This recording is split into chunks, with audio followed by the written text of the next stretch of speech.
Bergegaslah Anda istighfar, koreksi diri. Jangan-jangan selama ini salah langkah. Salah langkah menggunakan harta, salah langkah mengamalkan ilmu, salah langkah menggunakan tubuh kita. Kaki salah langkah, mata salah pandang, tangan salah bergerak. Hati-hati. Ya, keluar masjid salah pakai sendal. Awas, hati-hati. Mata salah lihat. Istri di bawah, yang dilihat istri orang. Ya. Hati-hati. Salah, banyak yang salah. Kata Allah, koreksi diri sebelum tiba waktunya pulang. Dan berharaplah punya cita-cita saat pulang nanti, punya tempat yang bagus. Makanya kalau kita baca Bismillah, ada Allahnya di situ, maka kita niatkan semua perbuatan jadi ibadah. Otomatis itu. Apapun itu.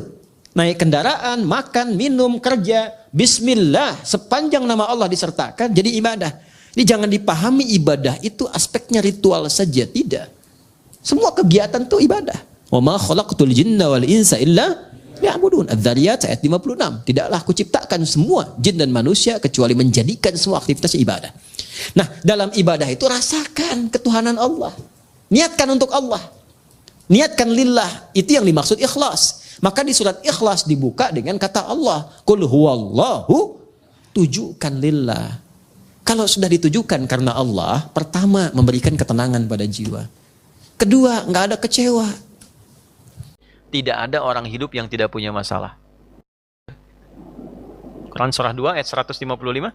Walanabluwannakum bisyai'. Setiap yang hidup pasti akan menghadapi berbagai persoalan kehidupan. Di semua sifat kehidupan itu, kalau ingin mendapatkan kualitas pasti diuji. Nah, ujian itu bentuknya masalah.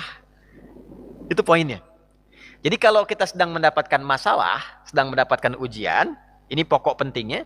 Artinya, ujian itu Allah hadirkan kepada kita. Satu, untuk membuat kehidupan kita lebih berkualitas. Dua, untuk mewujudkan apa yang selama ini kita harapkan. Jadi kita berdoa apa, dikirimlah oleh Allah ujian untuk mengabulkan doa itu supaya kita kuat menggapainya. Anda itu kalau sudah masuk Islam, seharusnya bahagia. Ada jembatan kesuksesan yang akan didapatkan. Harusnya lebih tenang. Kalau belum didapatkan sepenuhnya, boleh jadi satu, saat ini kita belum jadi muslim yang kafah. Jangan-jangan saat sholat, muslim. Keluar dari situ pakaiannya ganti lagi, aurat kebuka lagi. Akhwat, ibu. Ke masjid numpang pakai mukena aja, keluar pakai rok mini lagi. Halo? Maaf ya. Dahsyatnya Ramadan, dahsyatnya puasa itu bisa mencegah seseorang dari perbuatan yang salah. Menahan maksiat. Karena itu hampir dipastikan umumnya orang puasa, kalau benar puasanya, tidak ada yang nekat maksiat. Tidak ada orang puasa bohong, mustahil. Tidak ada orang puasa misalnya mencuri, korupsi, mustahil. Bahkan yang terbiasa marah-marah pun saat dimarahi orang, itu bisa menahan diri. Kata Nabi di Al-Bukhari, Kitabus Shiyam, nomor hadis yang pertama, wa ini mru'un qatalahu aw syatamahu falyaqul marrataini ini shaim. Jika ada orang yang memprovokasi, ngajak berselisih, marah-marah, katakan pada dirimu, saya sedang puasa, saya sedang puasa.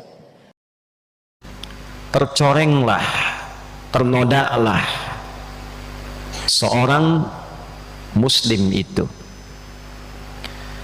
Ternodaklah, tercorenglah, kotor, terhina. Ada tafsir mengatakan bu'dan, jauh, dipandang jauh dari rahmat Allah Subhanahu wa ta'ala. Liman adraka Ramadhana, bagi seorang yang telah mampu mendapati bulan Ramadan, hadir di bulan Ramadan, walam yughfar lahu, namun ia tak mampu memanfaatkan keistimewaan Ramadan itu, dia tidak mampu menggunakan keagungan Ramadan itu untuk dapat meraih ampunan Allah Subhanahu wa ta'ala, sehingga dia tidak diampuni selama Ramadan itu. Yang hebat di masa Nabi kata para sahabat, jangan dikira semua sahabat Nabi hafal Quran.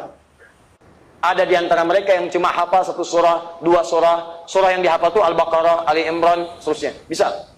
Yang paling dahsyat, ada di antara mereka yang punya wirid sebelum tidur, sering membaca surah Al-Quran. Buka kitabnya Imam An-Nawawi, judulnya At-Tibyan fi Adab Hamalatil Quran. Halamannya halaman 52, terbitan Darun Nafais, warna kuning, paling kanan sebelah bawah. Ada judulnya Wirid Al-Quran sebelum tidur. Ini sahabat-sahabat Nabi itu punya surat khusus. Ada yang baca Al-Mulk sebelum tidur. Ada yang baca Al-Ikhlas, Al-Falaq, An-Nas. Ada yang baca ayat kursi. Tapi ada satu di antara mereka yang senang baca Al-Baqarah. Saking dekatnya dengan Al-Baqarah, tidak pernah tidur kecuali baca Al-Baqarah terlebih dahulu. Tafsir semacam ini agak jarang diterangkan. Paling kita hanya bahas wa ja'alna naumakum subata, sudah tidur itu istirahat. Wa ja'alna laila libasa, malam untuk ditutupi seperti pakaian, selesai. Tapi persoalannya, apakah pedoman di setiap kata ini pernah kita amalkan dalam kehidupan? Siapa di antara kita yang malamnya sudah istighfar sebelum tidur? Siapa di antara kita baca surat ayat kursi misalnya? Baca 3 surah terakhir, Al-Ikhlas, Al-Falaq, An-Nas. Siapa yang sebelum tidurnya sudah menyiapkan bangun malam jam berapa? Saya pengen tahajud jam sekian, berapa rakaat surat apa yang dibaca? Siapa yang sudah menyiapkan saat bangunin berdoa untuk keluarganya, memohon pada Allah kebaikan untuk istrinya atau suaminya atau anak-anaknya? Siapa yang saat malam memohon kebaikan hidayah untuk tetangganya yang belum masuk Islam supaya dapat hidayah? Siapa yang bangun malam, yang saat bangun malamnya memohon kebaikan untuk teman-temannya di kantornya dan sebagainya? Itu kalau kita praktekkan indah luar biasa.